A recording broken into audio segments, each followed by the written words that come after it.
जपोगे दुख कटेगा।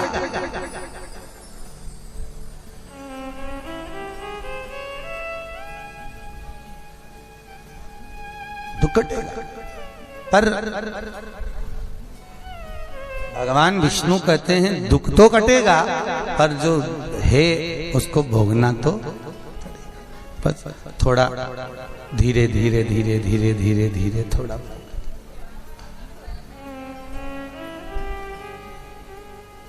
और जब परिवार कुटुंब कबीले से आसक्ति छूटती है तब मेरा भोला उनको अपना बना लेता है, शिव अपना बनाता है। जब आसक्ति छूटेगी तब शंकर मिलेगा। लोग भगवान का भजन कब करते हैं? जब कोई बता दे बहुत बड़ी बीमारी हो गई साहब, बहुत बड़ी, तब पंडित जी महामृत्युंजय का पाठ कर दीजिए, पंडित जी ये अनुष्ठान कर दीजिए, पंडित जी ऐसा कर दीजिए।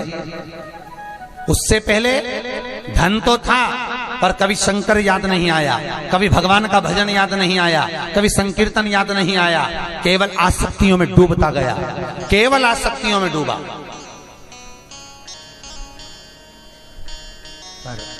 वो आसक्ति से परिणित हो जाए महाराज, तब जीवन का लक्ष्य तत्व नजर आता है।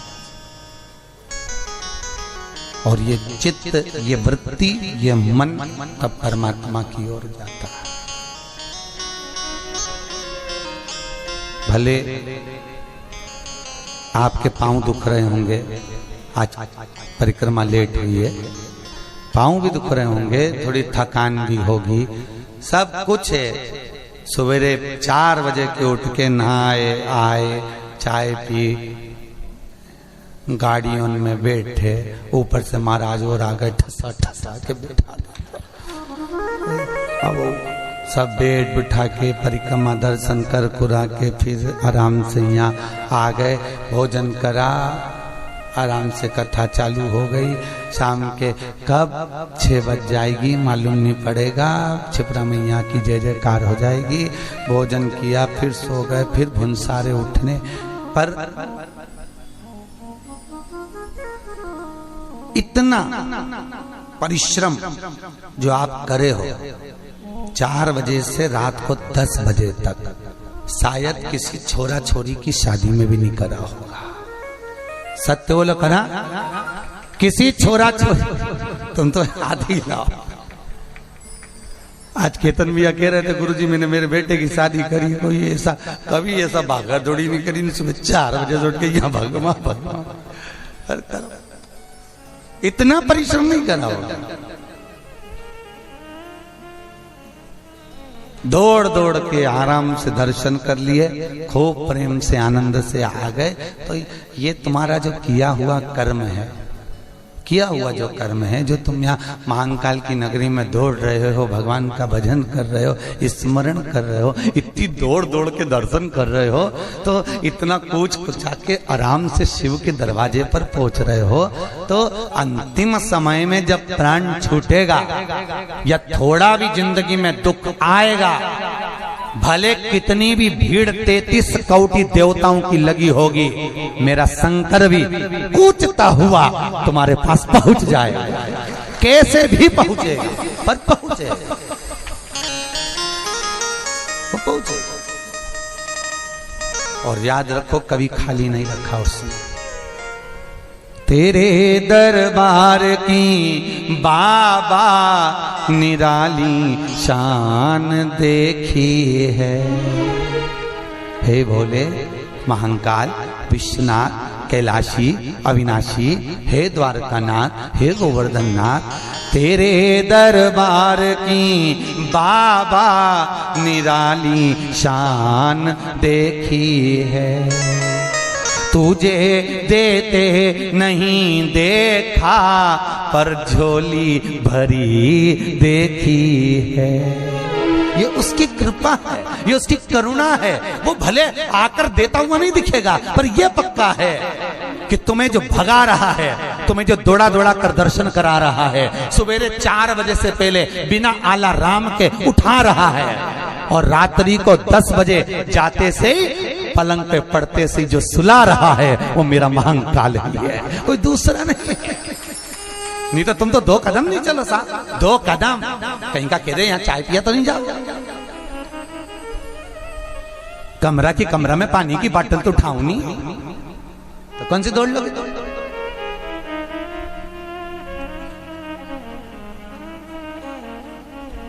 और कोई हमसे कह दे गुरुजी, कौन कह रहे थे आज, कोई कह रहा था गुरुजी हम कितनी कथाओं में महाराजों की जाते हैं, महाराजों तो एसी का रूम छोड़ के नहीं आते हैं और कमरा नहीं छोड़े, आए नहीं, मिले नहीं, बस कहीं रह भी तो मुंडा दिखाए व्यासपीठ से न चला जाए, पर आप चलते हो हमारे साथ में, आनंद कर रहे, नाच रहे, कूद रहे, भोजन भजन कीर्तन स्मरण, और फिर सवेरे वहीं। तो भाई देखो ये पावर देने वाला भी वही है जो बैठकर दे रहा है और चला रहा है, उसके सिवाय तो कोई दुनिया में है ही नहीं साहब जो पत्ता भी हिला। और विश्वास है मुझे मेरे भोले पर, विश्वास है मुझे मेरे ठाकुर पर।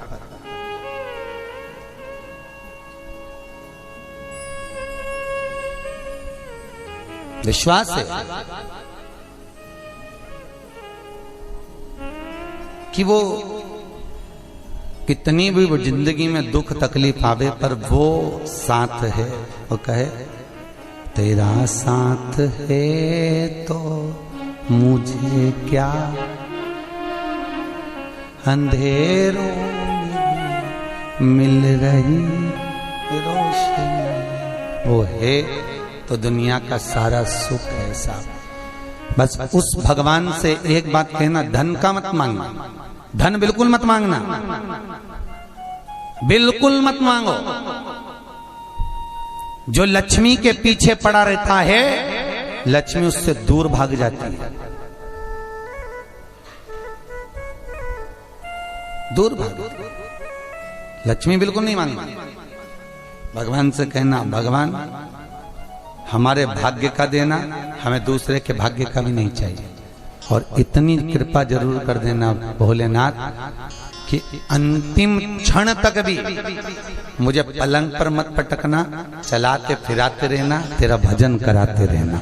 बहुत है, चलते फिरते तेरा भजन करती रहूं उतना बहुत है, बहुत।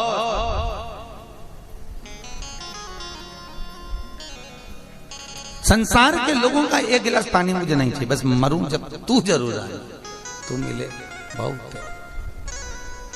और तेरी जो परिक्रमा करी है 84 महादेव की, तेरा जो भजन करा है वो मुझे ज्ञात रहे, हर रोज मुझे याद आए। ओ काशी के भोलेनाथ मुझे तेरी याद सतावे है, बस वो बनना है।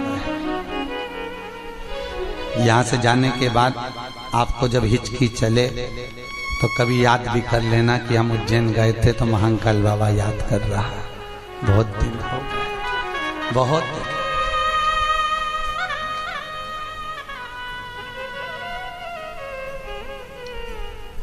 भगवान का भजन है महाराज, उस परमात्मा को याद करो हर पल, हर क्षण, हर घड़ी।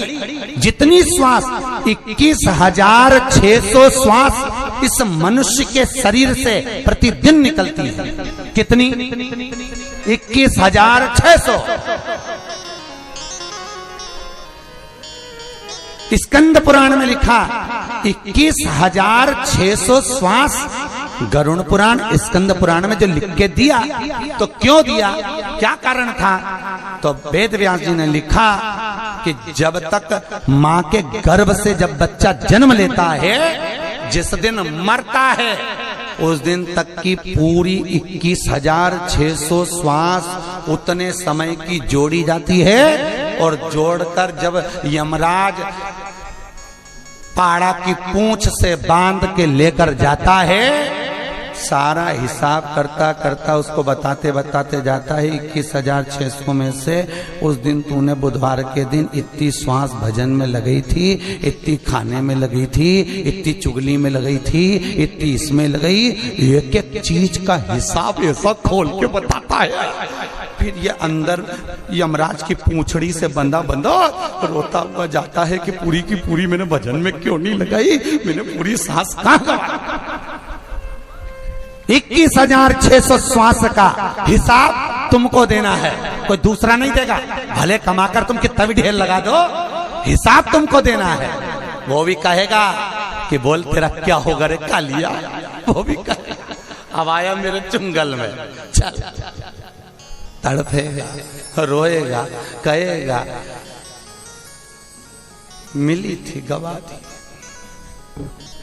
किसी ने सही कहा, श्वास श्वास में राम कहो, वृथा जन्म मत खोए, ना जाने इस श्वास का फिर आवण होए। 21,600 का प्रत्येक दिन का। अब लगा लो बचपन से लेकर तुम मरो जब तक का हिसाब लगाना। कितनी तारीख को पैदा हुई थी, नाल कितनी बजे कटी थी, मालूम है कछु? उस दिन से हिसाब लगाना अभी तक कितनी श्वास निकल गई, कितनी गई, कितनी आई, सब हिसाब लगा के रखो। ऊपर भी तो देना पड़ेगा, लेखा जोखा तो पूरा अपने हाथ में लेके चलो। अगर वो ज्यादा बताए तो तुम बता तो सकती हो, हैं? और 21,600 श्वास जो परमात्मा ने दी तुमको, अगर सही हिसाब लगेगा तो तुम्हारी ये 5 दिन की हिसाब सबसे अच्छा आएगा। क्योंकि सवेरे 4 बजे से शिव शिव शिव शिव शिव शंकर शंकर कथा सत्संग 84 महादेव दौड़ना दौड़ना भगवत भजन करना। रात के 10 बजे तक जितनी 21,600 में से श्वास गई आई, बस उसी का हिसाब सही लगने वाला है, उसी का हिसाब वही हिसाब। बाकी का तो फिर तुम देख लेना हो, बाकी का कोई दिक्कत नहीं, तुम्हारी मर्जी हो। थोड़ा बहुत रिश्वत मिश्वत दे देना यमराज को, ले ले तो चल जाएगा। नहीं चले उसके घर रिश्वत, नहीं चले चालाकी। तुम कितने भी चालाक होगे यहाँ चल जाएगा, पर उसके यहाँ नहीं चलेगा।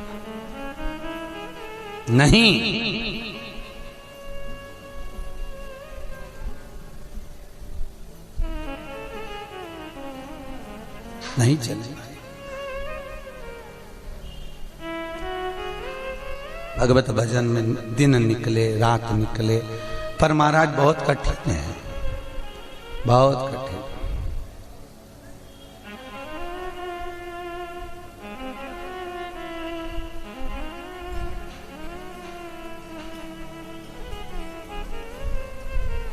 अजय गोयल जी की पत्नी बता रही थी, महाराज जी जीवन मनुष्य का बड़ा विचित्र है, बड़ा विचित्र। लोगों के घर में सोफा सेट है,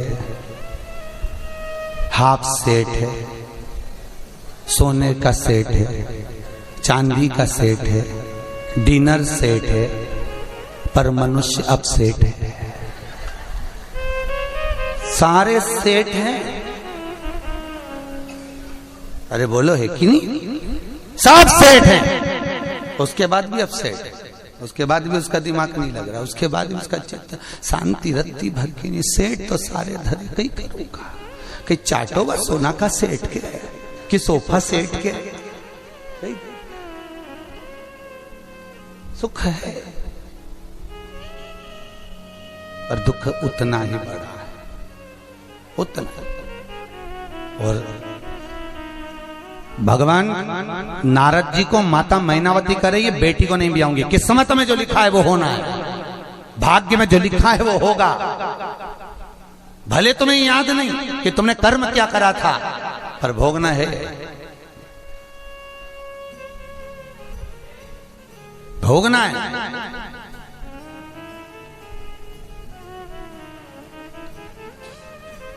कोई तुम्हें 5 रुपए की चाय भी पिला रिया है, कितने रुपए की? 5 रुपए की। ये भी पुराना हिसाब है, कहीं तुम इसके खा पी गए होगे तो 5 रुपए का हिसाब लेने उज्जैन आ गए। पहचानते ना जानते एक ही कमरे में रहते, इतना प्रेम बढ़ गया, अपने पैसे से उसको चाय पिला। हिसाब है ये पुराना।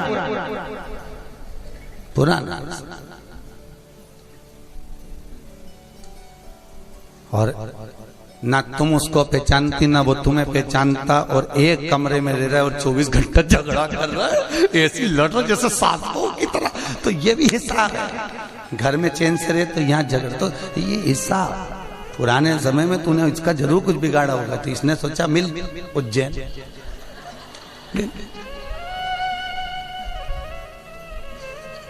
हिसाब वो तो बिल्कुल नक्की है, करना पड़ेगा। ठोकर भी लगे तो उसमें हिसाब है, भजन भी मिले तो उसमें हिसाब है। कर्म जरूर करिए। और फिर निवेदन है, मत बुरे कर्म कर बंदे वरना पछताएगा। भगवान की आंखों से तू बच नहीं पाएगा, तू बच नहीं पाएगा। अरे ओ अज्ञानी मत कर नादानी, अरे ओ अज्ञानी मत कर नादानी।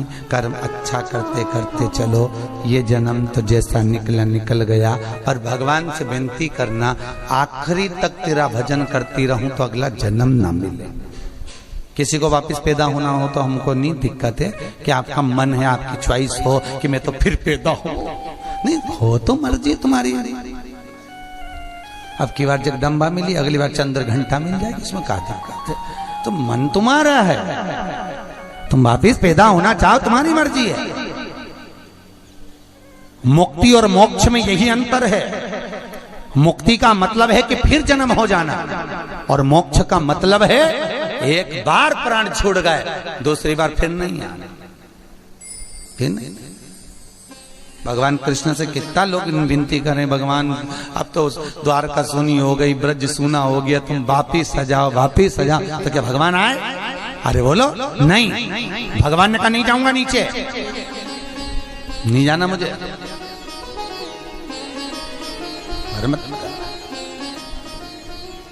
कोई राम जी से के तुम अवतार ले लो वापिस सजा, भगवान के नहीं आ सकता। पार्वती मैया के लिए माता मैनावती उदास हो गई, और हिमालय राज कह रहे हैं क्यों घबराती है, जो भाग्य में होगा वो रहेगा। चाहे तुम कितना भी कुछ समझ लो, कितना भी कुछ कर